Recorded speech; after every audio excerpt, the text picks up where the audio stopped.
So thank you everyone for joining me this morning for Website 101, getting started with your first website. If this is your very first website, or if you're thinking about redesigning your current website, or you have a website that you just want to evaluate, this is the right place to be. We will go through some of those key things to consider, as well as provide you with the resources to evaluate your website. Bit about our host, the Mississauga Business Enterprise Center. It is part of economic development here at the City of Mississauga, and we're that central source of information for our small business owners and entrepreneurs. Myself, I'm Laura Dunkley, the digital marketing consultant. We also have other consultants on staff who are here to help you, as well as resources that are available, entrepreneurial programs, advisory services, as well as other information, especially during COVID. We have a research team that pulls things together and it presents it for you. So mississauga.ca/MBEC. It's the only website you really have to remember because it will then take you over to our microsite where you have more information available to you. And if you missed any of our sessions, we have most of them recorded now. So you just head on over to that's the URL there. And I think it's going to drop that link into the chat. One of which we have a whole bunch of digital marketing that's showcased here. However, we also have how to write a business plan, marketing during a crisis, specific if you're in the food industry. There's a variety of webinars available for you. And the one I mentioned before is how to write a digital marketing plan. This is just a screenshot of this particular one, and it's important because a lot of what we talk about today is specific to websites, but you have to think about it in context of your whole digital marketing strategy. And this one place I did a boot camp on how to put together a digital marketing plan, as well as we have a variety of resources all together in this one post that are just digital marketing focused. And you might want to learn a little bit more about each individual strategy through some of our other webinars. And this is new, and I want to highlight our Instagram. If you don't follow us yet on Mississauga's Instagram page, we hope you do. We're working to build engagement on there and provide you with information and get to know you more through this challenge. So if you're on Instagram, check us out at Mississauga EDO. And this is just a little bit about me. I've been doing this for a really long time, an entrepreneur since I was a teenager, and been with the city for about 3.5 years now.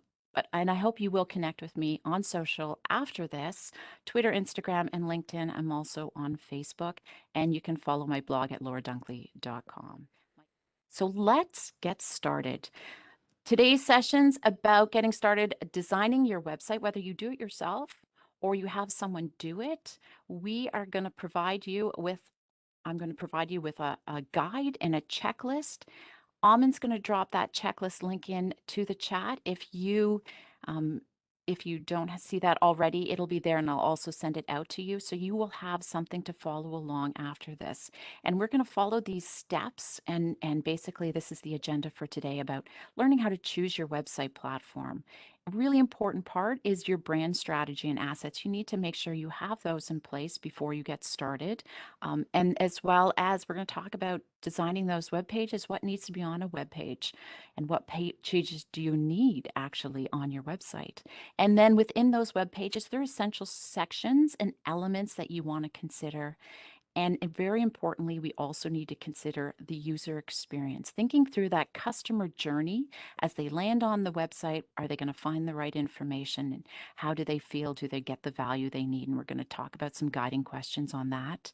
And then a little bit about your content strategy, search engine optimization, which is SEO, which you've probably seen a lot about. And that's often a question people say is, I just want to get ranked first on Google. And there's so much that has to go into that, but we're going to talk about some SEO best practices as well as tracking your performance. How do you know you're doing well? How do you know if that investment is paying off for you? And are you getting the results that you need?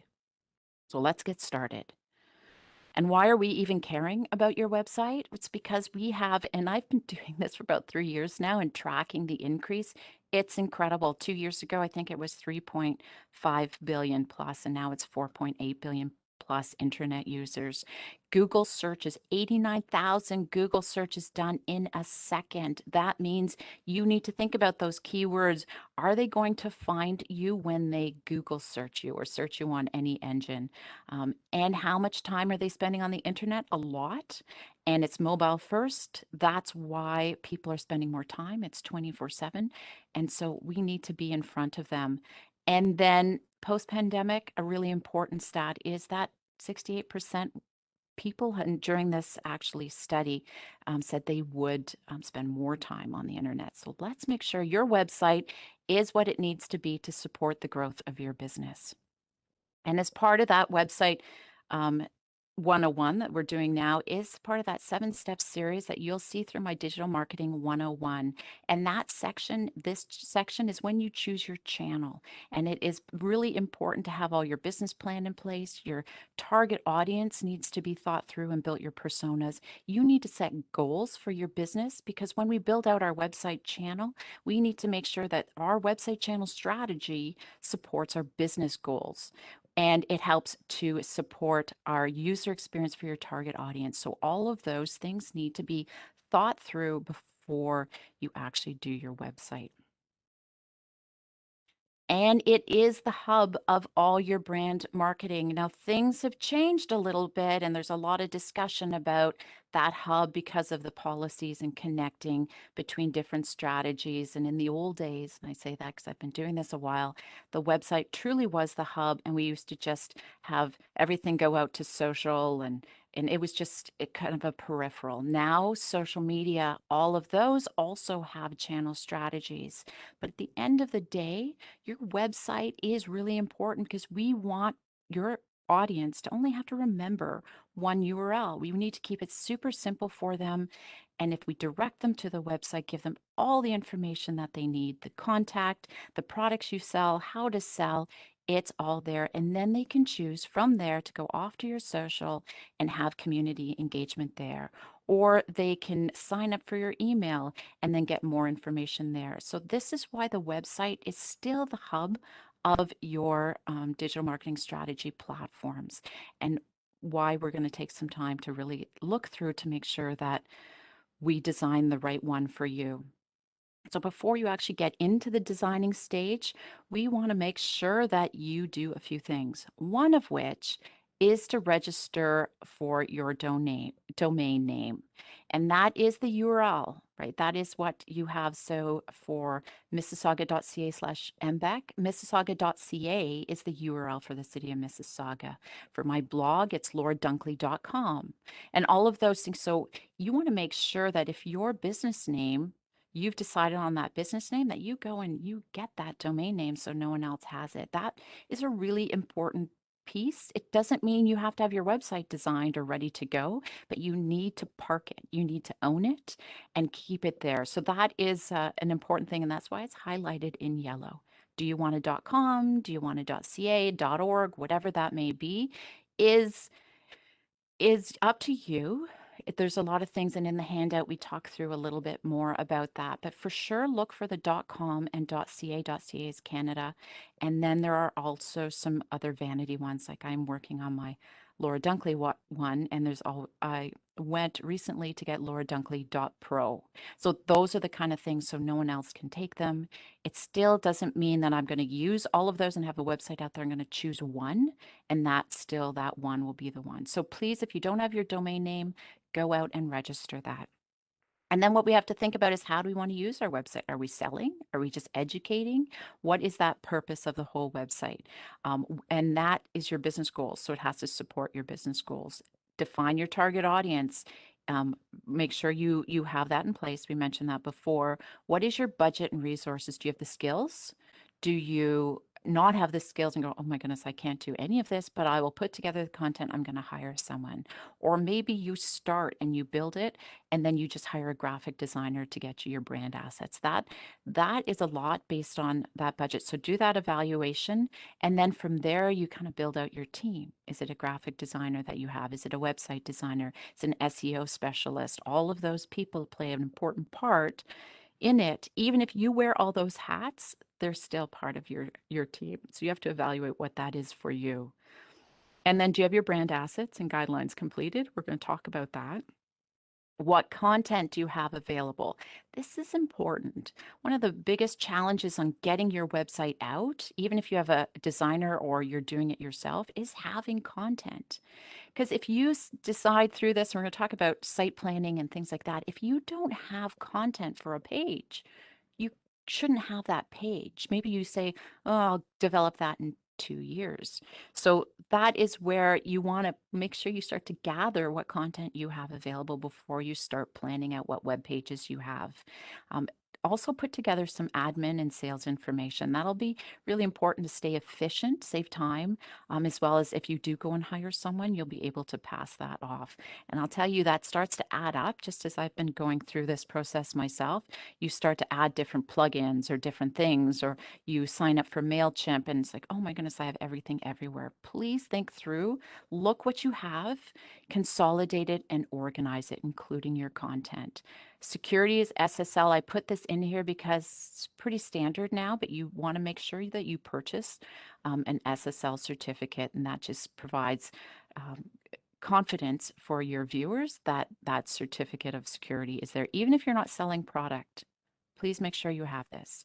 Who will manage your content updates? That's kind of a long-term thought process, but that is something to think about, because if you decide you want to blog, and it's important for SEO that you have consistent updates, whether it's blogging or whatever that is. It takes time and it takes resources. And if you have to do it yourself, that's time away from your business. Or if you're going to hire someone, or you hire a contractor, or you have someone on staff, you really do have to think through that. And then that security support and growth. Where do you want to go? 5 years, 10 years now?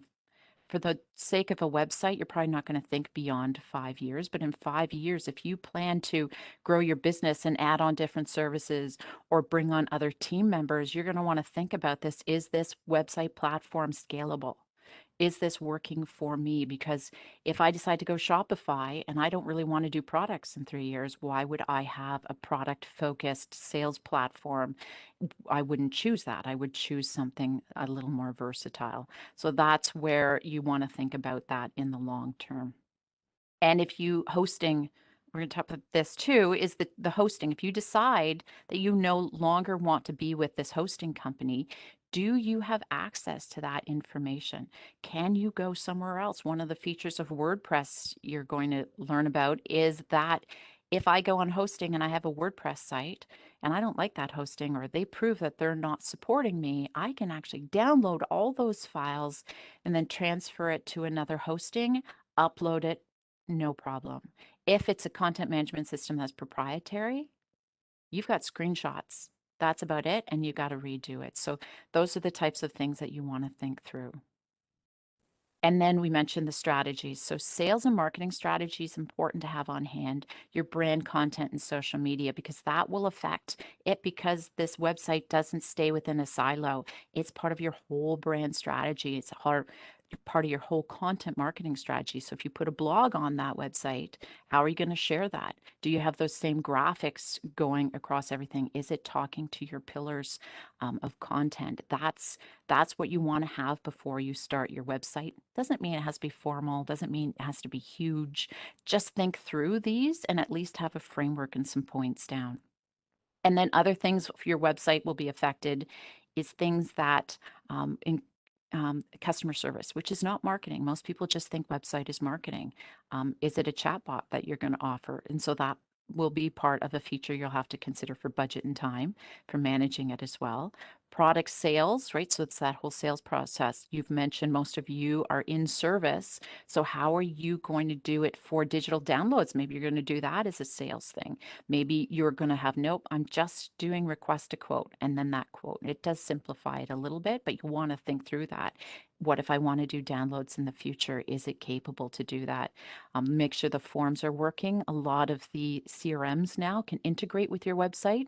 So if you do have one, I know Zoho is one, HubSpot does a bunch. Is that capable to integrate with it? Do you even want it to integrate? Calendar scheduling is another thing. Do you do online events? Do you do, maybe it's also scheduling for appointments. Is that something that you want to do and have people self-serve? Because at the end of the day, too, we want the experience to be as seamless as possible, and we want you to run your business as streamlined as possible. So this is why we think of this all at the beginning and throughout. So I mentioned that you can also use this checklist for a redesign, and which is I am going through the process right now of doing a redesign. It's been about 4 years. And what I had to think through is I had to think through my goals. What am I currently doing for my website?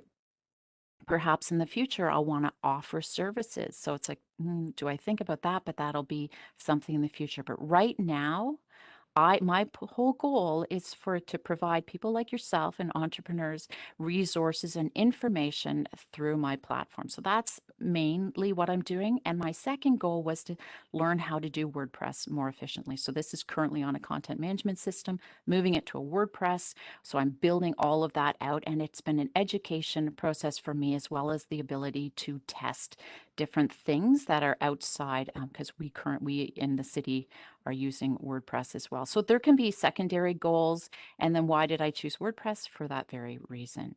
So this is where you might just want to get started for yourself, or if you're just getting started or doing a redesign. So how do we choose our website? This is just a quick guide, and it is really general. Just know that these green things, so I put a legend at the bottom as recommended by someone.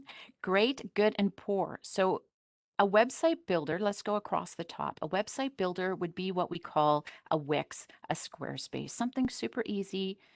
Mind you, they're getting a lot more complicated and more robust than they used to be, but they're that drag and drop, a contained system, similar to a proprietary, but it's quite general usage, and it's very cost effective. So some of their green is they're easy to set up because it's all plug and play. Entry-level pricing's available, entry-level design, security's great because it's all contained within one system. Technical support, I put red down here, but my understanding is a lot of them are improving in that area. And SEO, it's okay. So then we go into WordPress, and WordPress, for the sake of this, it's more hosting. So, and we'll talk about those options. Easy to set up. They're it's good. And I put it all good because it depends on your level of technical understanding. WordPress is complicated for some and not for others. There is some skill required for WordPress. But the opportunity to scale in the next one, I will show you where it really shines. Security is yellow. I would say one thing to watch with WordPress is that because it's open source and a lot of designers have their hands in doing that, unlike Squarespace, where it's like one contained company that's running it. WordPress has a variety of templates that are designed, a variety of plugins. So you have all of these things that have to work together. And if one doesn't update, to support the platform that supports the WordPress update, it kind of is a bit of a house of cards. You have to constantly monitor it. If you monitor it, it's okay. I still, for myself, as much as I've done WordPress for a long time, I do have technical support that I would bring in for some of the bigger updates and to make sure it's constantly maintained and backed up. So that's an important thing to consider for that. When it comes to a content management system that's proprietary, this is the custom one on the other side. And you have someone building out an HTML site or even a super customized WordPress site that you don't have access to the back end. That can be a problem. It's not easy to set up. It's expensive. Customization at the beginning is great, but is it maintainable? But often technical support and SEO, because it's really fine-tuned to your specific needs, and you have somebody who's really good at this, building it, you're going to get some great stuff off at the beginning. What will happen as you go through this process, though, use these as a checklist to ask for these questions. Because if all of a sudden you want to go to a custom person to build this out, and you go, okay, so what's your technical support? And you go, what? That's not great. That's not good enough. So then you could put it down to yellow. Or your security, you don't have security things in place, turn that to red. So just take this as a guideline and then do it for yourself. So the other one is advanced features. Website builders typically don't have them, but I'm going to say that they are changing. So if they have the features that you need and you don't need all those other fancy ones, just think of your scalability. Where do you want to go with this? That can be a limitation. Content transferable, you can't. If you go from Squarespace and you want to go to WordPress, you kind of got to start over. At least you can just cut and move things over. Customization too is not transferable unless it's built on a WordPress site. And then it kind of falls into the WordPress. Uniqueness of design. One of the biggest feedbacks I get is that, well, they all kind of look the same. You know, if you do a website builder, it kind of, well, you've built it out of a template. I put this as poor, but that doesn't mean that you can't change this to maybe an orange. If you take a template from one of those site builders and you do a little bit of coding, or you start moving things around, or you add in some animation or add in some extra plugins, all of a sudden that uniqueness of design gets a lot better. So there is a way to do it, but if you do it right out of it and you just say, I just want a website up there, I just need it basic, I'm going to just take that template, then ease of use is the most important thing for you. Then you might want to go with a website builder. So take that list on the side, prioritize it, and then start to pick your platform over to the side. Hopefully that helps answer a few questions. I do see, yeah, make sure you put it to all panelists. Okay, and I see a few of these. Let me run through the presentation, and I'm going to come back to this because these are a lot of very intricate questions. When it comes to price between, we're going to talk more about each individual one too, a little bit more. So I'm going to come back to your questions.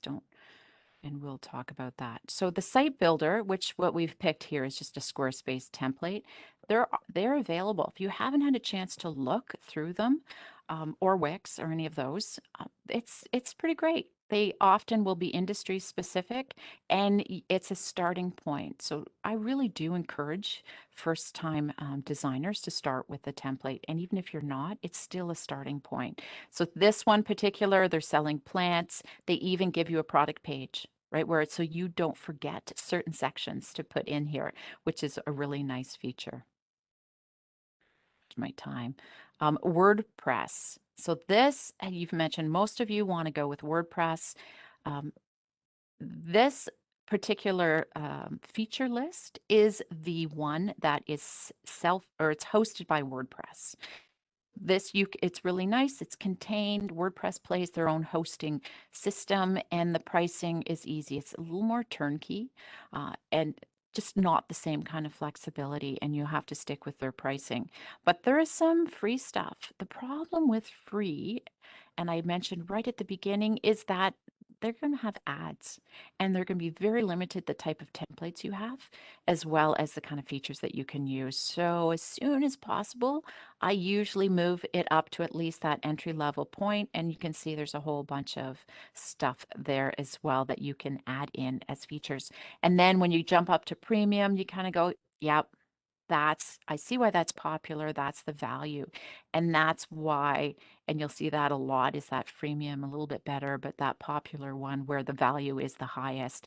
And then jumping into business, most people, clients I know, have gone into the business one.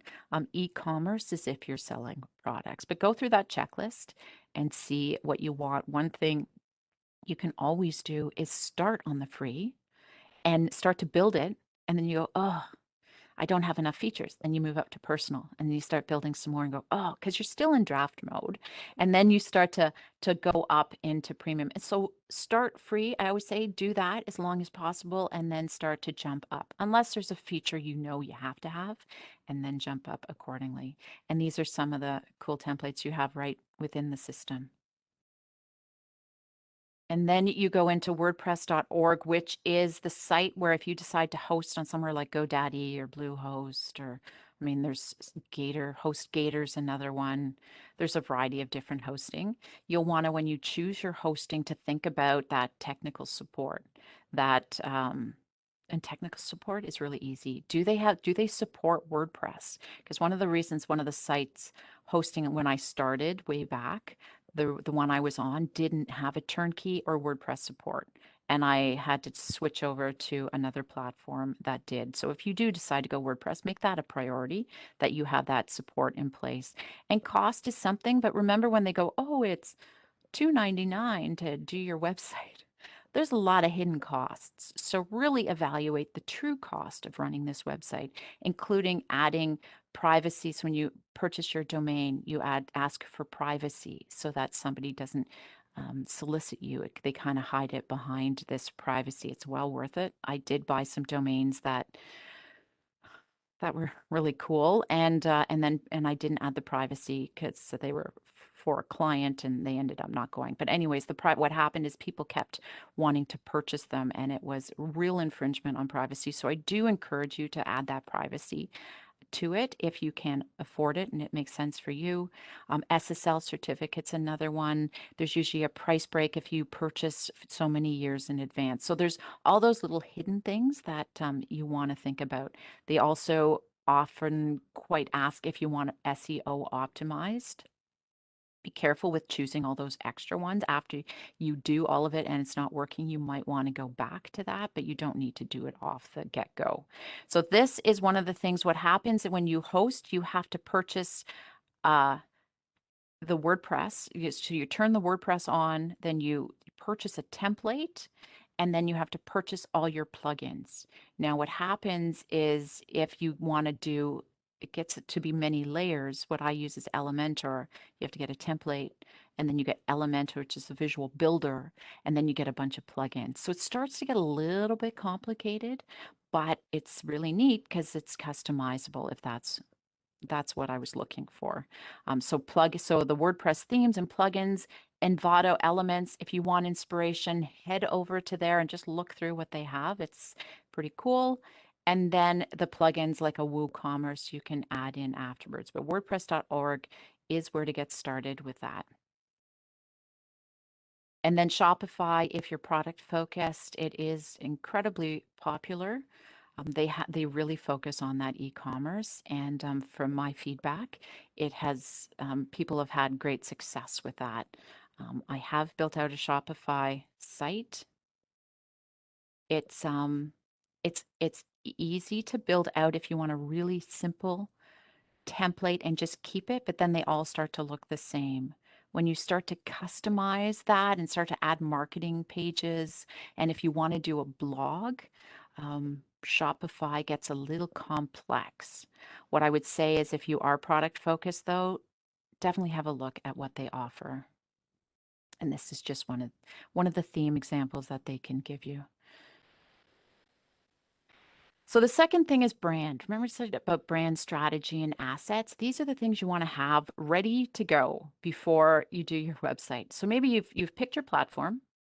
You basically have an idea of what you want to do on your website. And then you go, okay, so how do I get started with the content and all of those things? Like, how do I brand this? What are those things I need? Logo variations, they're called. So you will have, and make sure they're small and different sizes, and you can do that because what you want to put them is your logo up the top left. You want typically the logo or a watermark or something in the footer is a potential place, which they call the signature. And that can just be your logo, so your name written out. That is something as well as part of a logo variation. And something to remember is the favicon. So if you don't know what a favicon is, open up a browser and then look at the top tab and see the little logo beside your name. That's the favicon, and you'll have a place to upload that. Please don't forget to do that. If you have a WordPress, if you don't open it, it has the WordPress favicon, and it just doesn't help your brand. So please add the favicon in. Make sure you know what colors, your font styles. If you want any custom icons within it, like little social media icons or else little bullets, that's in there. If you have custom patterns, I'm going to show you an example of custom patterns, and then different shapes and things that might work. If you start to do some animated things, you might want to have those as well. And so this is what a brand strategy guide looks like, which was professionally done for Scott Duncan. and it is logos. You'll see the different variations there. The fonts are there, the vision statement that talks about style. So that's part of your branding too, because the kind of language, that style is based on the evaluation of your company brand and your audience. So there is a bit of a guiding vision statement that's there, even mock-ups for social media. And you'll see in this brand guide, this client received actual mock-ups of like wireframes of his website before we did this. And this is his if you want to check it out to see how it's in use on the website. But the quick takeaway is make sure that you're consistent. This is why we do the brand. That so you're consistent, you're relevant to your audience, you're original. Don't just go with a basic template and what someone else has done. Be inspired. Go to the best way too is go and check out your competition or find all those really cool websites, but don't copy them. Just get inspired by them and take little pieces and then start to make it your own. So be original and then keep it as simple as possible because it's mobile first, right? It has to go on a small interface. So web pages, when we're evaluating what pages to put on here, this is part of your handout.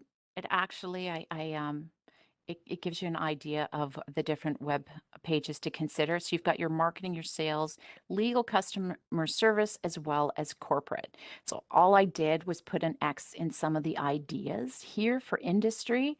And this is part of when you go and you research through your competitors, what do they have? What do you like? What do you not like? It's like, okay, I'm going to do this. Maybe you decide to. So if you take out all of this and that's part of what's in the handout, and you go, okay, for me, I want this page. And this is kind of what I want in the handout. It talks about, this is what I want to do on the page. These are the links for inspiration that I've had and whatever that is. So it's kind of your brainstorming document. And then you'll go, oh, I only have one person on my team. I can't have a team page if it's just one person, but you'll go, okay, I'm going to do this in stage 2. And so you can do a staged approach on this as well. But there's certain things you need to have, like privacy policy, terms of use. If you're shipping things, how do you, shipping there, frequently asked questions. Sometimes you have frequently asked questions for clients. Sometimes it's for shipping. There's can be multiple ones there. Media in the community, all those things can be added in, but no matter what, you need a homepage. You need about us page that you need to let them know that who you are. You need to let them know what you're selling. And then you need to have a way for them to contact you, right? This is the whole idea of it. And to actually purchase your product. So if you have a product or service, if you have a service, how are they going to do business with you? So make sure you have that key information, and then all the other stuff has to be part of your content strategy and your digital marketing strategy. And within those pages, we have those key sections and elements. So when you go, okay, I'm going to decide on these pages, now what do I put on them? Right? So you want to make sure that you have the navigation is clear across the top. You want to make sure you have a footer, and that's navigation. And then the header, sometimes the header is part of the navigation. And then some pages you might want a sidebar, and that's that little panel down the side. And not all of them might want that. When we talk about landing pages, you'll see why. And then you're going to have a feature image. When you share that page, make sure that that page actually has a feature image, because it will be picked up more. It's more visually appealing for when you share that page out. So just make sure you have a feature image for each page. And then within that page, and this is part of that document, the handout I sent, if you're watching the recording for whoever's on, it will be shared in the comments below. So the H1, H2, and H3, those are your headings. You want to make sure you have that. You need to have the bulk of your body. What are you going to put in there? That lead-in paragraph, that's typically what Google will pick up on, and you'll want your keywords in there. Call to actions, what do you want them to do when they land on that page? Because you need to make sure you have a goal for each page. And then there's containers, there's testimonials you might want to include. What pop-ups? Do you want an email subscribe pop-up? Do you want it to show up on that page? So when you do that web page planner that is there in your template, think of all of these things that you want to have on each page. And this becomes this kind of micro strategy. SEO is that on-page SEO, We'll talk in a little bit more details, but that's your meta description, focus keywords, and then make sure you think about in the back end if you want pixels, and you definitely need your Google Analytics code added in there, and then accept cookies. That's that pop-up for that you see on all the websites. So when we go through this user experience guiding questions, so we've thought through all of this. Now let's think about when people visit, how are they going to interact with my website? What are those things I need to think about? These are key. Does your page load quickly? Not only, and there's a lot of stats, and I can't remember how many milliseconds you have now before people will jump off. You need to make sure that your page loads quickly. Google definitely supports page loads. There's a whole bunch of documents about page load speeds. Needs to be mobile friendly. Can they navigate easily through your website? Is it easy for them to find the information they need to do business with you, or the information they need based on the stage of their purchasing journey? Do they know clearly and quickly they've reached the right place? Like if they land on your homepage, do they know who you are and what you offer right away, right at the top of the fold? They know what you want them to do. So you have clearly figured out, because you did the exercise of what goal you want for each web page, right? You go, okay, when they land here, I need them to do this. Do they actually know that? Like, have you make sure you test this? This is part of the process. And is it just visually appealing? Am I having a great experience? So let's quickly, and I'm going to just quickly go over and show you a website so that you can see it in action. So let's have a look to this website. It was just, they did a rebrand on this from a previous consultant as he is growing his business. So now if you can see this, all that information I just told you, let's look at it in action. There's a logo up the top left-hand side. There's a clear navigation. Horizontal is still the most popular as far as standards. The key information is there. And then it was really important that he wanted that quick call to action that is across the header. And this is part of the evaluation process that your designer is going to go through with you, or you have to be the designer and think critically. So when you land on this at top of the fold, as you can see this, it has a call to action, clearly defines that he does planning, it's urban, it's small town, and in that front part under right here that still shows up, it says exactly what he does. And then as he goes down, there's different pictures that represent what kind of organization he does. So he's a planning consultant organization. And then it talks a little bit more about what he does. You're getting all this key information right on the homepage. And then blogs are really important for him, and you can head on over. So all of these are sections. Remember we talked about sections? And then testimonials are important for him too. So that section is added with a built-in plugin that rotates through. And then subscribe to our newsletter because, yeah, I'm not ready to do business right now, but I really like those blogs. This is consistent across all of the web pages. And then the footer, as you can see, the logo is again, so I've scrolled down and finally I go, okay, I still remember who this organization is. The logo's there, all the contact information, as well as, remember we talked about patterns. This is a pattern that goes consistently through his brand, as well that book a free consultation and all the social media. So that is a quick one pager. Now the other, as we scroll back up, I could have gone through the footer too.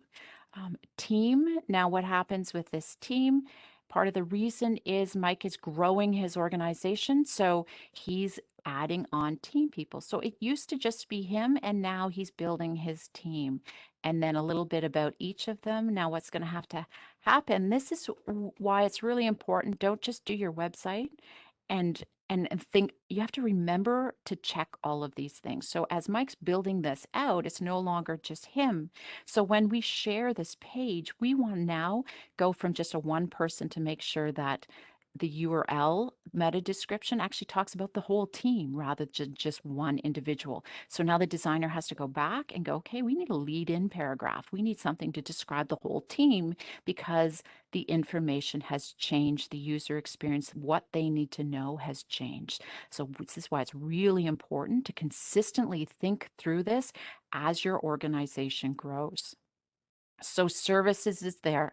So I know exactly because, okay, this is a bit about how to work with them and then all those key things. And there's enough keywords and information within each of those paragraphs to get picked up by Google. And if you see the headings, land planning, that's a heading. So Google's, when it starts to scrape through your website, it's going to pick up, oh, he does land planning. And look at all those key redeveloping, municipal development. Those are things that are important to his organization. That's what people are searching on. Environmental planning, the same. So Google likes that, but not only Google, Google wants you to think about the user experience first and to always write for your user. So I easily can scan this and go, yep, land planning, environmental planning, I need to read more. And then that's important. Now, the whole idea will be, as he builds out content potentially, is that we may take this over to its own landing page. So the progress will be is that we have this right now, but then I'm going to click through once the content is developed and we have everything about land planning. Maybe it's case studies about things that he's done in land planning. Maybe it's about different areas that he serves. Maybe it's about blogs that are about land planning. Do you see how the progress can be? Just because you don't have this huge website with all this content, you can think of it in a scalable way and grow your business as well as the content and progress and add on to it. So the blogs are on here, and if you see the consistent imagery, the branding is consistent throughout it. When we go into here, the new brand launch was one of the recent blogs. And again, it goes back into a lead-in paragraph. We talk about headings. We have links, hyperlinks that go to different things, internal hyperlinks and external. And that's part of the SEO strategy we're going to touch on. And then it goes down and the footer is consistent through all of them. And then the contact form is there. And that's really important as a service consultant. He wants it easy for them to find the information, who they are, what they do, then a little extra, it's like thought leadership. So thought leadership's really important for service industry, right? So he builds out his thought leadership through the blogs. This is how I can get in touch with them. And then I want to put more information. I want to send him something in the form. And there you go. And then he closes the sale when it goes through. So marketing and then sales has to close that. So this is lead generation strategy for how your website can be your salesperson. And then all the things go over. So remember that all those links that go over to your social have to work. And if they come in the template and they don't go anywhere, make sure you get rid of them and make sure they're connected, please. I see that quite often.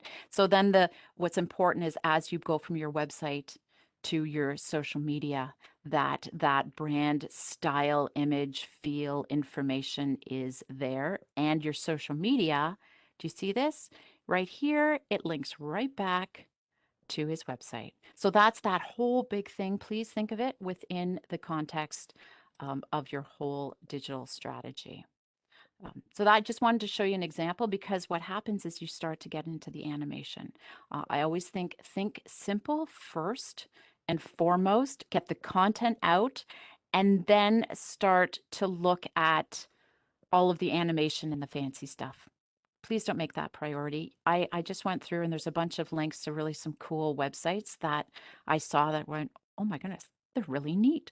Look at all these animations. They're fancy. I'm sure they weren't cheap to put together, but really the animation was cool. But when I got into the wording and then the flow, and it was exceptional. That has to come first. The animation and all that other stuff has to be secondary. So when you're planning this out, think of that customer journey, put in a sitemap example and start moving things around. You can do it on a Word document. No, Word would not work for this, but Post-it notes are really cool. If you want to go online, Miro.com is free. really a neat tool, and they're like little online post-it notes. What's nice with this is you can collaborate with your team, you can collaborate with other people. You could put it, and it's really cool on an iPad. So if you have an iPad, what I love about that, I can be on my desktop and then I can be somewhere else. Maybe you're waiting for your kids at tennis and you want something to do. You just open up your iPad and then you can start doing that too. So it's a really neat program. I encourage you to check that out. They also have wireframes. So the next stage after that is you might want to start to design the look of it and make sure all the sections are in there before actually building it out. And this is an example of some wireframes. So user experience, the standards to remember this, whether it's under user experience or not, the standards is something to think about for anyone who's a little more advanced and wants to get into this. What is best practices? Check out these links. The coding is there for w3.org, sets the standard for accessibility is really important too. Certain large organizations need to be compliant, but it's always good best practices. And there's some tips and how to be compliant at that link there. And then remember GDPR, and that's the EU standard.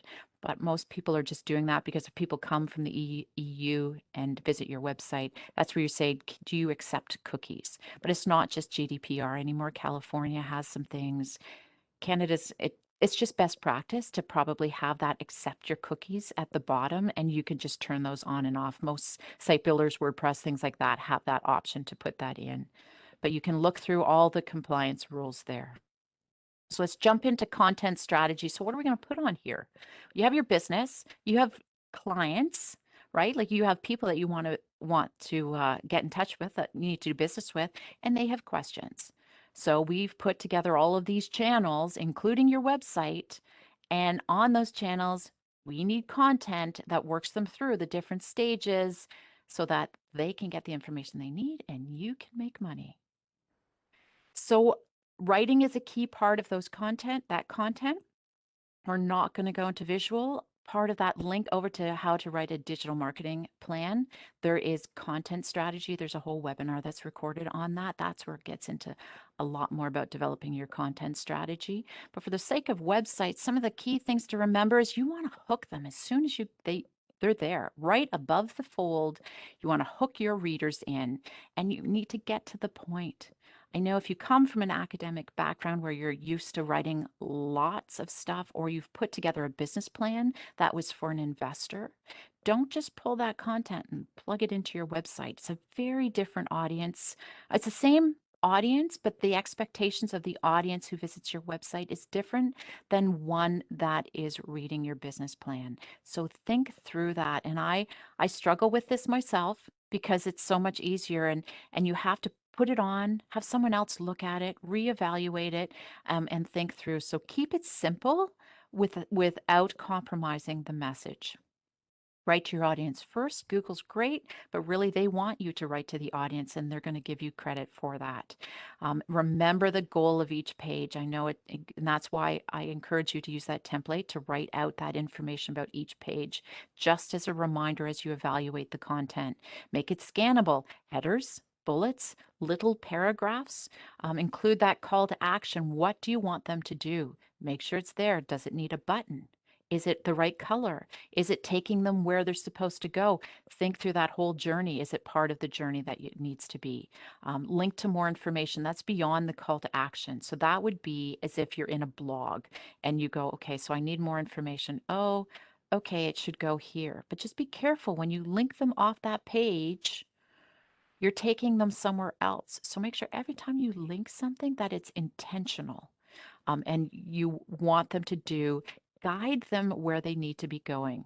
And that's what you have to remember every time you put a link in. And keep that voice active.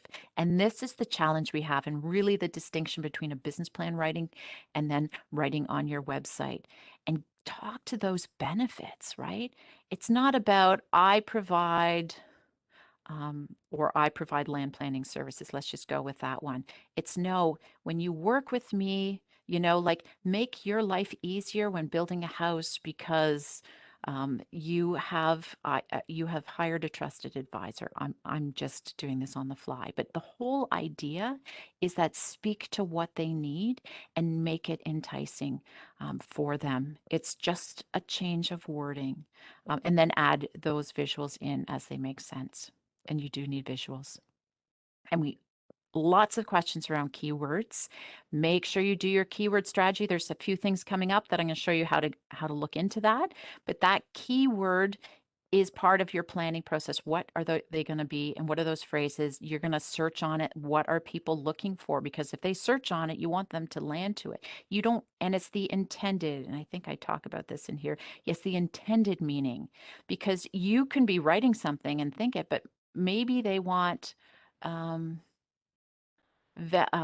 so I can't have cheese on my pizza. So let's just use a simple example. So I want, okay, so vegan, if I have, I always ask for vegan pizzas. But I don't really want vegan pizza necessarily. I just want pizza without cheese, but I search for vegan.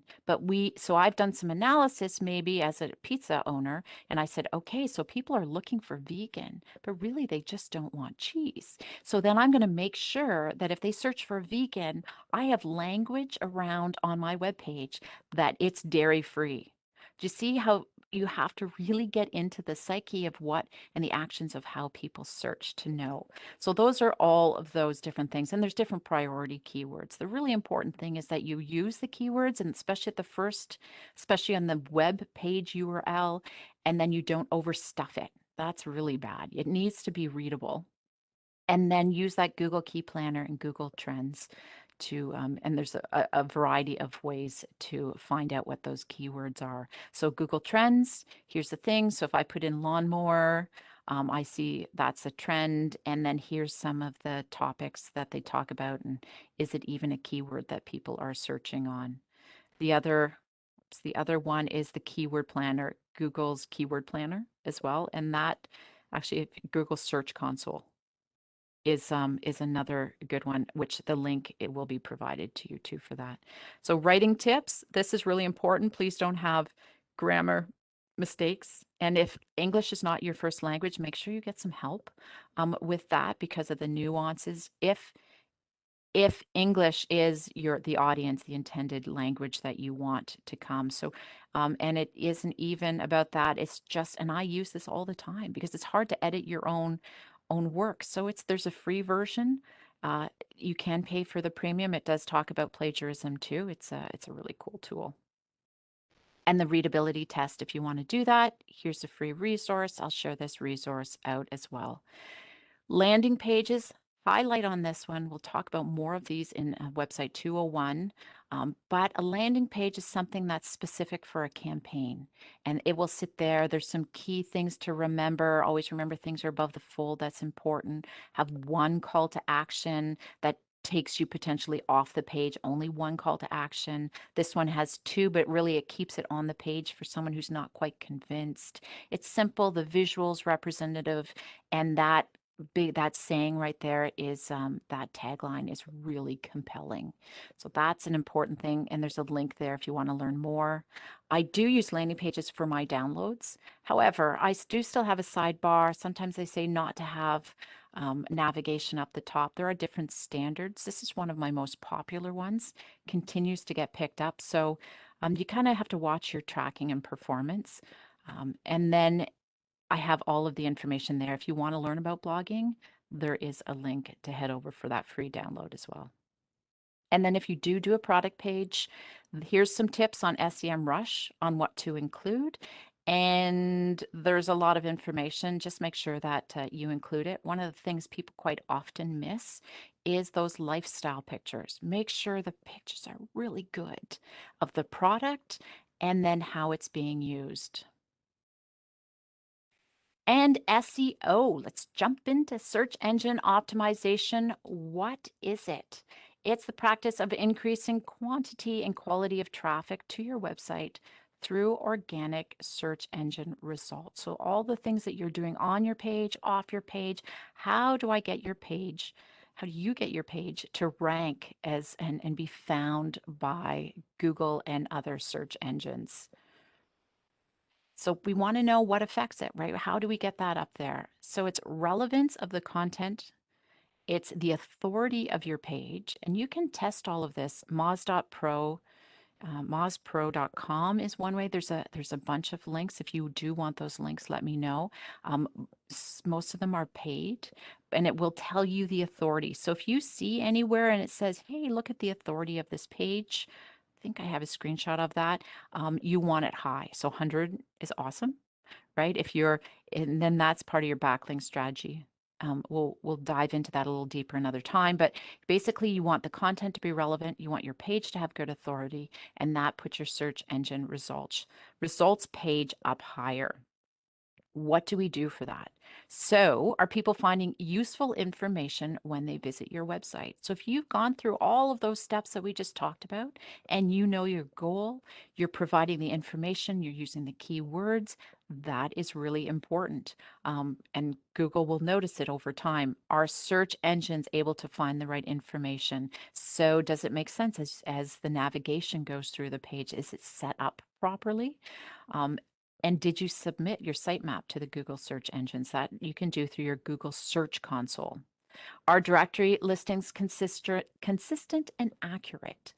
These are also called citations. So when you go do Google Business Listing or you put yourself on an industry platform directory, maybe you do 411, maybe you do Yellow Pages, all of those, make sure you're using exactly the same information. It's really important. I know it seems silly, it's maybe in going, well, what if I put street with ST period, or I do street STREET on one? Exactly the same. Please keep it exactly the same. It's really important. What are other people saying about you online? Google reviews, we know that's important. Yelp, whatever's relevant to you, Google actually takes that into consideration. And are the links working on your web page, and are the links coming back to your website relevant? Like this is kind of that black hat, white hat kind of idea. Don't go out and purchase links from sites that aren't relevant to you. It is not a good idea. It will not help you. It will actually make it worse for you. So make sure that your backlink strategies are all relevant and authentic. And so this is part of how we start to rank.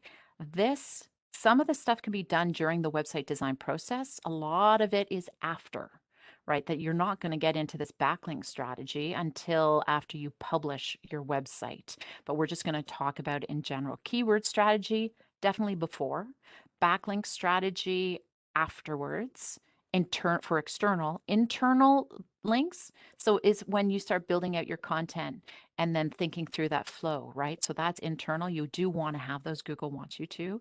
Those local signals are that social media coming back, those directories, other content from other websites.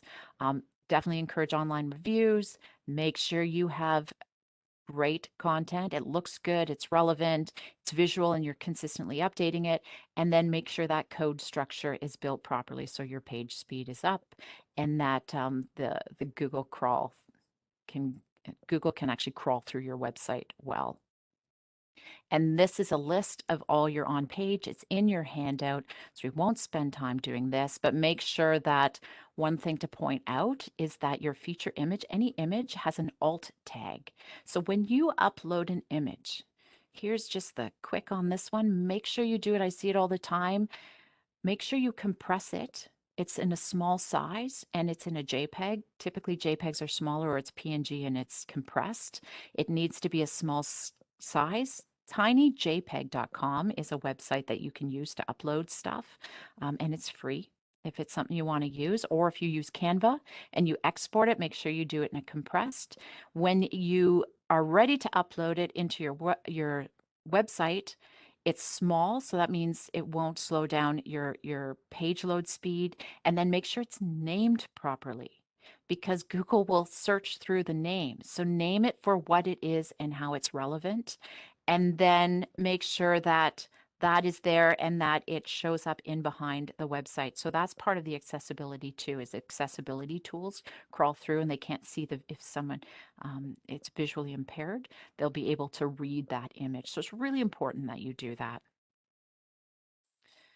And then if you do have WordPress, one plugin I definitely consider is Yoast. And what Yoast does, it's a reminder to add in all of those things, your meta description, focus keyword. You're going to take all that information and then it's going to rate your page. So a lot of that other stuff that I said you have to do and go for your readability, it kind of does it for you. And so if it's red, you're going to want to go back in and go, oh, I didn't put a key phrase in, or my density is not right, or my text length, because you don't, if too few text and it's not going to get ranked properly. It's a really cool one. The free version's good. The paid is really great. So something to think about. When you're talking about off-page directories, as a quick thing, this is one I have not used it. It is paid, but it is one central paid place to put your information in, and it will give you these top local citation sites like Apple and Facebook and things like that. So it is a tool that you can use to save time. The other one is to make sure that you do sign up for your Google Business Services. Unless you are meeting with people, you can't do it. But if you're a location and you have an office, you most certainly can do it if you're working out of a co-working space. I know right now it's a challenge because we're all working virtually from home, but that co-working space you can do it also as giving you that location searchability as well. So you can use for that. Online reviews, if you want to share a link with your clients to give you a review, this is just a quick link to head on over to that. And so that you can, after a feedback, maybe it's like, hey, thanks for doing business with us. If you don't mind, could you do a review on Google? And then you can send them a link that'll go directly to there. And now tracking performance, keywords, is it working? So Google search, I mentioned, when that's part of the process of doing your website. So you're going to create your website. You're also going to create a Google Analytics account, part of that Google Business Suite account, and then that'll be your Google My Business as well. But you'll also do want to put in your Google search. And that gives you a place where you can submit your sitemap. You can do your keyword planning. It even gets to check your performance. A really good one that people sometimes just getting started forget to use. And it's a free service from Google. I always like free. And if you're keen and you really want to know what those guidelines are, the Webmaster Guidelines are all here for search engine optimization and developing your website. And then you've got your website up there and you're constantly going to be updating it, right? Because this is really important for search engine and for your user experience. And as your business grows, we need to know if we're getting the right results. And so whether you choose to do this on a spreadsheet or some other tool, I do encourage you at least monthly to start tracking those key metrics that you've defined within your channel strategy. How many people are showing up? How many things are getting viewed? What's my bounce rate? Something I didn't put on here either is Google Tag Manager. That'll have to be for another time, but there's a lot of other metrics that you can start to track. Figure out what works for you, track them, because you don't want to just go into Google every month and go, hey, these are really cool. You want to start tracking trends. Trends is what is really important. And then you can start identifying why during this time of year are people going to this page? Where are they coming from? All of those things is part of your analysis of your whole business and definitely how your website is doing. Oh, and that, by the way, if you head to that link, I have a bunch of other digital marketing resources, including a template for this, but it's really just to get started. So feel free to head on over there. They're just all free templates. And this is a Google Analytics dashboard. If you haven't seen this before, and it doesn't mean some people just getting started, a site builder, if you do choose to do Squarespace or Wix, they have basic performance metrics already built in. And that's okay for getting started. I do encourage you, though, to set up a Google Analytics account. It'll give you more robust and flexible metrics that you can track. So if you aren't ready to do it right away, it's just know if you don't have, you can't track your website through Google until you develop, till you start, open a Google Analytics account, take that little piece of code and put it back on your website. So don't think, oh, I'll start in a year. And then you do all of this in a year and you go, oh, I've missed a whole year's worth of data. So even if you don't want to do anything with it, please do. Actually, I encourage you to actually set it up and put that little tracking code. And you can create things like custom dashboards. You can look at the audience, where are things coming from, what's their behavior, whoops, what cities are they coming from, what's the landing page that they're going on, how long are they spending on the page, are they getting a bounce rate, where are they coming? You can actually start to track through the flow of the customer, and then what device are they using? Maybe most of them are still on desktop, and this is something that is good from time to time. But and then you can customize and compare periods up at the top, and you can export them so you can file them into a CSV file or else a PDF. So that is it. And I still have time for questions at the end. This is great. So this is your checklist, everyone. You want to make sure that your brand strategy assets are in place. You have all of that marketing strategy plans. You've done that. You have your content strategy in place. So you've got all of those business marketing things on what you want to achieve. And then you put it together and you go, okay, this is the platform I want. These are the key things that I need to do. These are my resources. This is what's going to work for me. From there, we create that sitemap, right, in a wireframe. We start planning things out. What web pages do I want? Where do I want it to go? And then you go, okay, here's the idea. Then I start to create the content for my website. I'm going to start to pull from things. Here's the pictures that I need. Here's the content I have. If you're working with a designer, the more organized you can be, the more content you have, the less you will have to pay your designer. I promise you. It's a really important thing to have in place. It will save them time, which means you don't have to pay for as much of their time. So please get all of that content organized. Then you can go, okay, so I have my wireframe, I have my content. I'm going to now start to design my website. You start to put things together. You get it all laid out, and then you test it. So you test it with an ideal client, you test it with someone objective, you can do all of those things. And then the two key things to do and to test is that user experience, but also the function. Are the links working? Is this making sense? Do I have breadcrumbs, which is the little links up at the top that can take you back? And so make sure you get a few people to test that before it goes out. And then SEO is all the SEO on there. Quite often that on-page SEO gets done afterwards, right? Because there's no sense in spending the time to build up the SEO if you know your web page, you decide you're not going to keep it. So go back, make sure all the meta descriptions in there, the focus keywords in there, your alt tags are in there, and have a look at that. Do that actually, and you can do that after the test because it's not going to really affect that user experience or function. The launch checklist I've given you out in your handout a few different links because everyone has a different checklist. So just go through them as reference as well as a checklist that I've provided, and then set up your tracking performance, your planning, your tools, and then think about maintenance. Who's going to update the content? How are you going to make sure the security is managed? Make sure your cost and your budgets that you put somewhere on the calendar when your hosting comes renewed, when your plugins come renewed, whatever, maybe your calendar feature has a price. Make sure you schedule all of your pricing out there so you can manage your budget. So that is it. Thank you, everyone, and I'm happy to take questions. I think there's a couple here, Laura. I think a few came through from me too. So what ones do you have? So the first one being, how do you register for a domain name? How do you transact with an agency that owns it and is willing to lease or sell it? Oh, okay. So the first one, there's a variety of places that you can go to register your domain. Sometimes, like for the sake of ease of use, I go to GoDaddy because that's where my hosting is. It doesn't mean it's the right place, but it's all in one. Some people like to go elsewhere, and it doesn't really matter because if I choose a hosting somewhere else, I just take it's the MX records and they just forward the domain to wherever my hosting is. So it really doesn't matter where your domain is.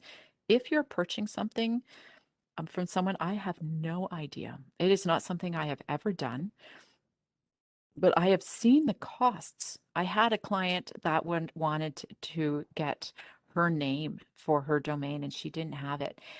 And and it was thousands of dollars. So this is where please go and secure it if you have the capability to do it, because it's really important for your brand. But I don't know how to purchase, or I've never gone through that. The other thing I think and I is the leasing of a domain. And this is something I strongly discourage. If you are on a site builder, and quite often this happened to a previous client and before I met him. So he had got this really great deal at this site builder, and they said, "Hey, I have a URL, like your domain name, you can build out a website and it's super cheap." But what happened was when we went to do a rebrand and we wanted to expand his business into a different platform, he didn't have the rights to that URL. So he was done. Thank goodness he didn't spend too much time branding that, because it was owned by someone else and he couldn't take it with him. So please, please own your domain, whether you're purchasing it from the hosting site or from someone else. Um, just make sure you own it. It's well worth it. So I hope I answered that. I wish I could answer the other one. I've never actually purchased it from an individual before. Um, do you have another one, Amin? The other ones I believe you ended up covering in the presentation for the most part. I guess one here is any recommendations for vendors for SSL certifications and security? Usually it's whoever has your hosting will be able to provide it. So just go into that, and I know I purchased mine right away with my domain. So, but go with your hosting, would be the first question, and make sure that they offer that on that wherever your domain is. Someone is asking about international domain or only my country. It depends on your strategy. If you start getting into international, it is a whole level of discussion, because if you want to get local search engine thing, there is you want to make sure that you're actually building it out on that. The hosting site is on in that country. There, if you want to learn about SEO, and here's for anyone who's quite interested, lynda.com has, if you're part of the city of Mississauga and you have a library card, you have access to lynda.com, and it's free. It is basically LinkedIn Learning. So there is a whole series on search engine optimization, including international search engine optimization. And they take you through, it's a really good one. I took the whole program. So I really encourage you to understand the nuances of that, because um, doing the international market is a whole nother world. So if you need that link afterwards, reach out to me and I'll provide that for you. Um, and choosing a can you also give ideas to choose a domain? So a domain, make sure it makes sense for your business. If it's your company name, please do it. Keep it short and sweet, to the point, right? Like I also have an L Dunkley Communications. Not that I ever use that for marketing, but it is my business name, so it forwards to my lauradunkley.com. So the other thing it's really cool is you can get like Scott Duncan, as we show his system. That's how people are going to know him. That's what they're going to search on. When they start to put in the search bar, this is really important. It's kind of like your email. Remember when you start to have that auto remember and you start to type it in, you want it to auto populate. Remember the beginning? It's something someone's going to start to type in. So they're going to start to type in Scott Duncan or Laura Dunkley or um, Land Pro Planning. So he shortened his, but it's still, the beginning is the same as his. So make sure that for search reach, for actual automation is done. Don't put any numbers, no dashes, no anything. Please keep them all just letters. So those are some quick tips anyways on that one. And more than one domain, for sure, just snag all of the ones that are relevant to you. It just comes at a cost, right? So if you get into the vanity URLs, they are more costly. Like lauradunkley.pro is definitely more costly than lauradunkley.com. On the Acorn Marketing, who did these websites, they have Acorn Studio marketing, which is cool, which is neat, and it's part of the style of that organization because they're digital. They want to seem leading edge. So that's part of the strategy with that. But they also have Acorns and the .coms and all the regular ones as well. Thoughts on having social media and no website? Oh, that's a good question because it constantly comes up. So I it's funny how in the old days I was like, absolutely, you got to have a website. And then people were going, no, no, no, my whole clientele is on Facebook and or Instagram. They said Instagram, but let's just use Facebook. So an example of what happens is here's the difference of owning and leasing. So when you have a website, I know you pay for hosting and stuff like that, but you actually own it. You've purchased that domain. You have full control over all the content, all the stuff that you do to it. When you go into Facebook, you're kind of leasing the page. Facebook at any time can actually shut you down. If they get enough complaints or they think you're not doing something right, they shut it down and you lose it. I know of a story, anecdotal story of someone that ran all their business through Facebook, had everything there, all their customer information. Somebody complained, did whatever. They shut them down. And so they had no access. Their whole business got shut down. So my question to you is, do you want to own it and have that security and ability for business continuity? Or do you want to put all your eggs into a lease basket, where someone at any point can shut you down? So this is where I still go back to have your website, have it owned, and have those communities and build the strategies out there, but don't put all your eggs into one of those baskets. That's my answer to that one. And issues with updates and plugins on WordPress. Yes, there are issues for sure. So this is where you weigh your options, right? And between a site builder like Squarespace, where everything is contained and it's all right, like only it's kind of like the Apple world versus, the whole other world, because it's all contained for security reasons. They take care of all their updates. They control it. If there's any issues, you can go directly to the site builder, to Squarespace, say, for instance. If you go to WordPress, who do you go to for support, right? So it's all of a sudden, do you go to the hosting? Is it a hosting problem? Is it a WordPress platform problem? Is it a template problem? Is it a plugin problem? All of those things all have to work together and they're constantly being updated at different times. So that's where the challenge comes in. You have to make sure you have security put in place too, so that you can deal with spam and malware. So that is where I say when we do the evaluation, WordPress for management is kind of like the orange to red. It's a pain, but it also comes with the ability to be flexible and customizable. And if that's more important, then you just have to put in place certain things. And that's where I will pay to have someone maintain my WordPress site, because I know that they'll monitor it. And if something goes down, they have the ability to update it. And so that's what I'm willing to pay. And you have to start to weigh those, what's working for you and what doesn't work for you, for your business and for your capability and your budget. So that is what you have to think about.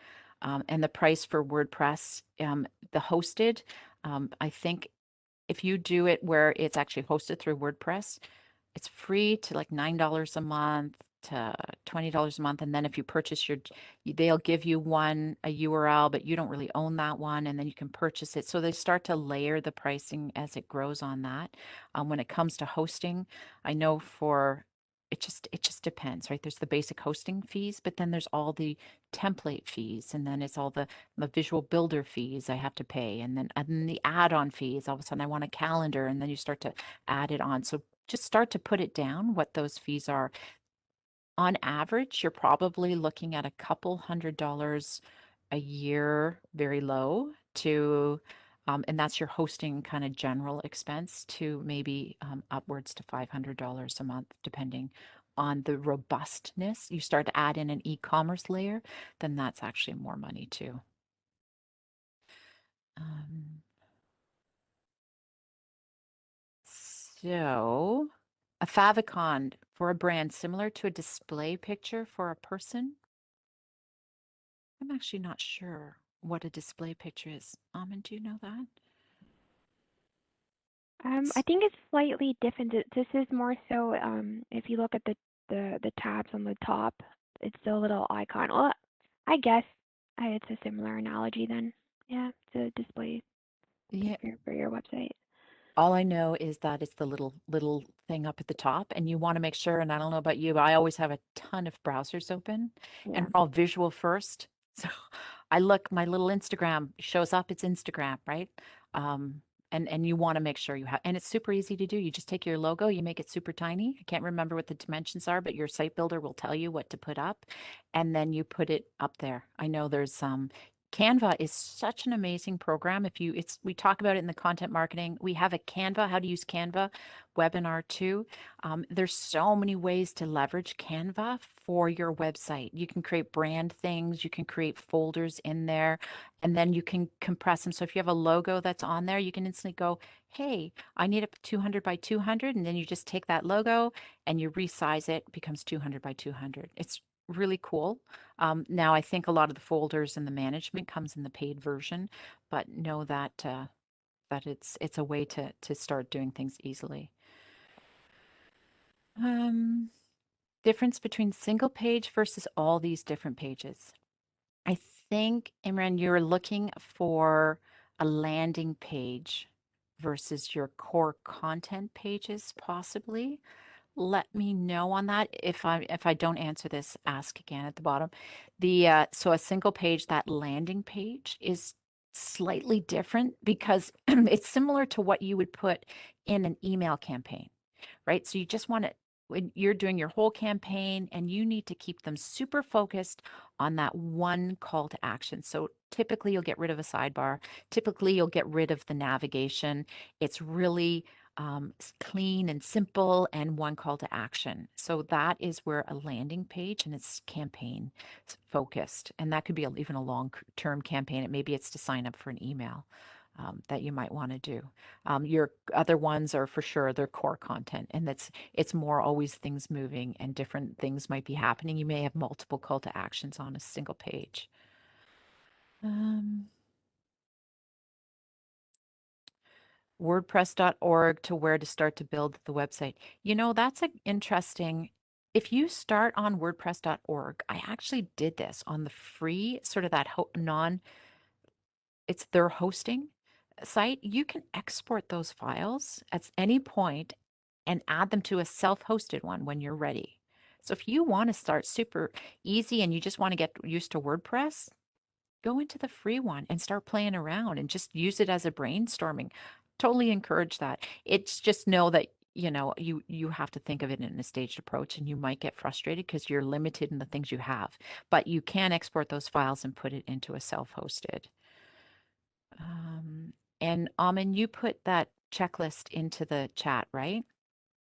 Okay, and then Yeah. yes, I will email out to anyone who attended, and then when we do this recording, I'll put it up onto our website with the handout at the bottom, linked in the bottom, so you'll have access that way. Interested in CMS website. Wondering if there are any other web builders than WordPress that do this. So content management system, I think, is the acronym that you're talking about. So yes, there are a ton of different content management systems. Site Builder is a content management system. They just have a different name because that's kind of what they came up with. I don't know why we started calling them that, but I think what happened is they were just a site builder drag and drop. So they decided to have another name, but they're a content management system, really. Some better than others. WordPress is really strong when it comes to blogging. And I think that's where it started to develop this content management system, right? It's quite robust in the media. You can start to put a lot of PDFs in the background and different things and really build it out. Now, there's also custom content management systems. My current website is built on a proprietary content management system called CMS Intelligence. If you go over to it, I believe at the bottom there's a link over to their website, and there's some really great stuff. They have a really cool dashboard. Part of my biggest reason for just leaving it's to learn how is to get back into the WordPress world because we get a lot of people, and I need to keep my hands and education up in that world. But they're a great Great program. So yes, there's a variety of different ones. I've also worked on a proprietary content management system with a different client that is not user friendly. So be really careful when people build out their own. Quite often it's in version 1 or 2, and it's not great. It's like these little it's really clunky. So make sure if you're going to commit to it that you get a test run. They may produce a really cool looking website, but if you can't go in and manage that, really, really, really have a look and go in and test it. So that's where I say about the proprietary ones. There's also Drupal, Joomla, things like that. You just don't hear about them as often. And do you know who uses those? Is there a in No, I mean I've known of organizations that have to use Drupal a lot. Um, yeah, those are pretty big too, Drupal and Joomla. Yeah, I think but you don't see, I don't see a lot of small business owners using them. I know I had a client that did Joomla. I didn't They find it have as to user be friendly. yeah, because a lot of the sites that use Drupal, for instance, they have to be like they're usually heavily customized by a developer, and it can be very expensive. Yes, I did understand that too from this one client. Um, Webflow. Have you heard of Webflow? I don't Mhm. know. What is that one? Do you know? Um, I believe that's only mostly for you to figure out your Webflow, so you can add on like your wireframes, and it involves very little coding. It's kind of drag and drop as well. But I'm not sure if it's fully functionable for your actual website. I Hmm. believe it's just more of a test site. Oh, a test site. Okay. Um, Yeah. Uber Suggest used to be free. And I was using it during free, and Neil Patel is the mastermind behind Uber Suggest, and he did a whole thing, and basically it cost him money to do it for free. So he's had to now start charging, or his organization has to start charging, and so there is a cost to it now. But did get a chance to go in and play around on it, and it is pretty user friendly. It's good. There's a bunch of them, but I have not found a good one that is free in that world of keywords, other than the Google Keyword Planner and things like that. So if anyone ever finds a really great one that's free, please let me know. Be happy to share that out. Um, and then yeah, SEMrush, Moz Pro. I think I if it's not in, I will make sure I send out a few, but they're all paid versions. They're quite often a freemium versions, like you have a few day trial. So even if you want to go in and check it out and do it and pay for maybe 1 month, there you can pay month by month. So you can do it periodically. And then, well, at least at the beginning, I don't think you can go back and get your free trial, but you can at least go in and see how your website's doing. The tiny JPEG. Yes, I will drop that in the chat afterwards. Sorry, also Webflow does let you launch your website. So it's actually free. You get to build your site and everything. And then until you want to launch, that's when you start paying. So didn't know that. Oh, cool. Can you drop that link in the chat too? So Yeah. tiny JPEG, if you also go over to, I don't think I dropped that in, but I'm going to go to my uh, lauradunkley.com, my resources, and the digital marketing resources. Tiny JPEG is on there, and I think I have quite a few in here, and I have to keep updating them. And maybe I'll update them afterwards. But if you want to go over there, there's a bunch of different ones, including that tiny JPEG. I just dropped the link in there.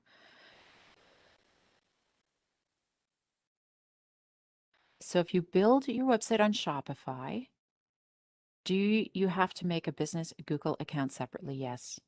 Yeah, Shopify is Shopify. It's where your website is hosted. Google Business is totally different. So what then you have to do is you set that up, and then you're going to get a code, and Shopify says there's a place, and if you, I can't remember where you put it in your Shopify, you can just Google, where do I put my Google Analytics code?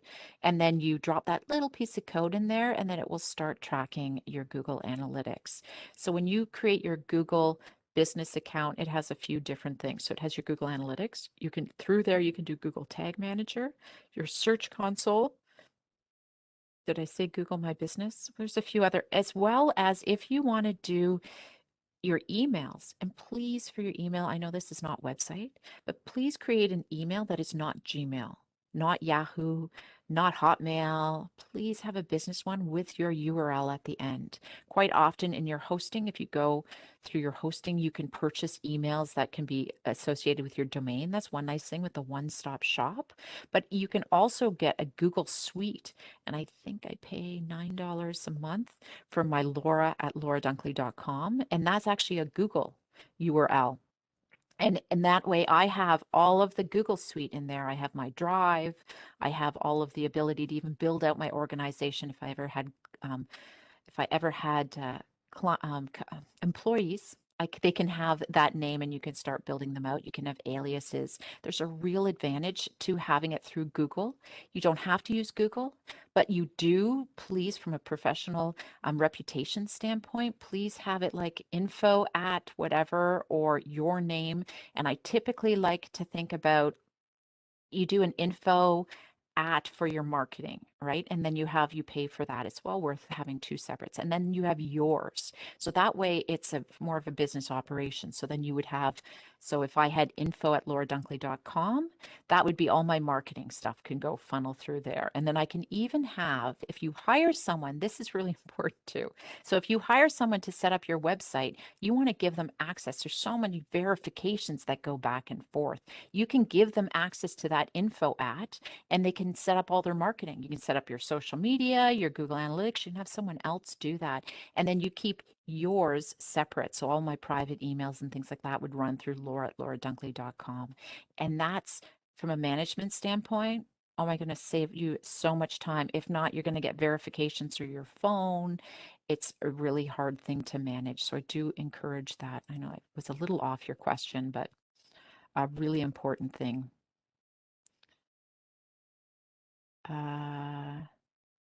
Okay, so someone said they can't access resources through the chat. That's okay. If you don't see something from me in the follow-up email, please reach out to me. As you put down the email there, you should also be on my list. So if you don't see something, reach out and I'll send it back to you. The differences between Wix and Squarespace, we don't have time, and I don't have a lot of experience on Wix. What I would do is go through, they often have a feature page. Just go through Wix feature, look at the different reviews, Squarespace, and start to just cross to figure out what features you want. They're very similar, but definitely different. They're a whole nother organization. Oh, single page? Yes, some people do this single page where it's just the whole page, one single page. If you do that, and that's really cool, that's all right, but make sure you have a navigation across the top, right? That they can access it and then they can get back to the navigation, right? Because the top of the fold is really important. If you have one thing, maybe you do a campaign or you do a one product launch and you want to have a continuation, maybe that's okay. But if you have an organization that's going to scale, a single page will limit you. So you have to think through that, all of that process of how you want to do it. Okay. If the domain you want is already in use, it's going to tell you whenever you go to search for it, it'll say it's already being owned. Because you can't search on Google. You might go, oh, hey, nobody's using this, but doesn't mean they don't have it parked somewhere or someone else owns it. So you do have to go into that, like GoDaddy has one. Other people have them too. And it'll just say, see if your domain is available. And then it'll let you know. Yeah, okay. Questions? And yes, somebody did ask about the questions in the recording. I will leave the questions in the recording. I will even timestamp things through the recording so you guys can jump around through it. It's much better. Okay, this. Okay, I think that's it. for questions. I know we stayed on a little longer, and there is so many more slides I wanted to show everyone, but that's going to have to be saved for the next level when we can start to dive into it. And what I will do is send out part of the survey is that there's comments. So if there's certain sections within this that you want to learn more about, or some really, you covered this, but I need to know more, or you totally missed this and I wish I knew about this, please put them in the comments, because then I will help me develop the 201 session as well. And if anyone is listening to this as a recording, let us know. Send feedback to me directly. You can email me at laura.dunkley@mississauga.ca, or even reach out to our team and just go to mississauga.ca/MBEC, and you can find out all of our information. It takes you over to our website where you can even ask a small business question, and you can have one-on-one consultations with me if you want me to review your website, or have one-on-one to fine tune what you're doing for your business. Our team is available. And beyond me, we actually have other digital marketing experts on staff who have specialties in different areas. So please do take us up on helping you serve and building your Mississauga business.